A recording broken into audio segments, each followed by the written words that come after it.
മിശിഹായിൽ പ്രിയമുള്ള സഹോദരി സഹോദരന്മാരെ, പ്രിയമക്കളെ, ഈ പ്രഭാതത്തിൽ സംഖ്യയുടെ പുസ്തകം 12-ാം അധ്യായം 6 മുതൽ 8 വരെ വാക്യങ്ങൾ നമുക്ക് ധ്യാനിക്കാം.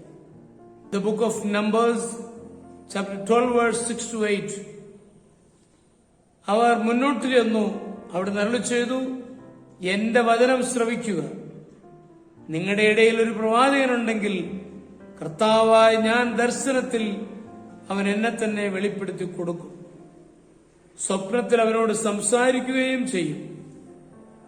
എന്റെ ദാസനായ മോശയുടെ കാര്യത്തിൽ അങ്ങനെയല്ല. അവനെ എന്റെ ഭവനത്തിന്റെ മുഴുവൻ ചുമതലയും ഏൽപ്പിച്ചിരിക്കും.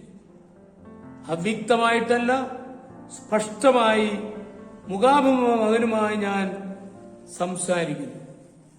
സ്വപ്നങ്ങളിലൂടെ ദൈവം നമ്മോട് സംസാരിക്കുകയും ദർശനങ്ങളിലൂടെ ഇടപെടുകയും ചെയ്താൽ നന്നായിരുന്നുവെന്ന് നാം ചിന്തിച്ചേക്കാം.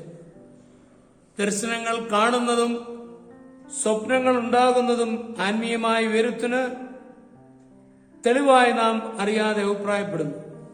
പക്ഷെ നമുക്ക് ദർശനങ്ങളും സ്വപ്നങ്ങളും ഉണ്ടാകുന്നില്ല. കാണുന്ന സ്വപ്നങ്ങൾക്ക് എന്തെങ്കിലും അർത്ഥമുണ്ടെങ്കിൽ മനസ്സിലാക്കുവാനും കഴിയുന്നില്ല. ഇതിന് കാരണം നമ്മുടെ എന്തെങ്കിലും കുറവാണോ?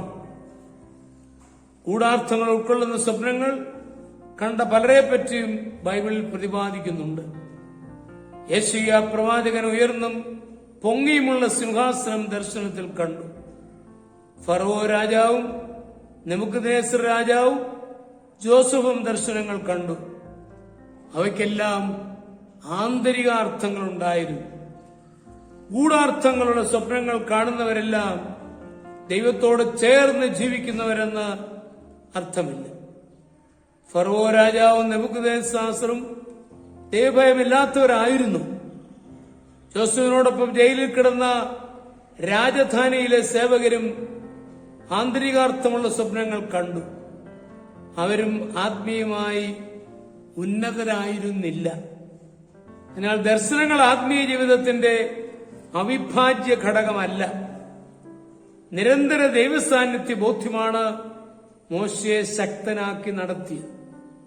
40 വർഷക്കാലം 4 ലക്ഷത്തിൽ പരം ആളുകളെ ദൈവവിശ്വാസം ഉറപ്പിച്ചു നിർത്തുവാനും അവരുടെ അനിഷേധ്യ നേതാവായി പ്രവർത്തിക്കുവാനും നിരന്തര ദൈവസാന്നിധ്യ ബോധ്യം മോശയെ പ്രാപ്തനാക്കി.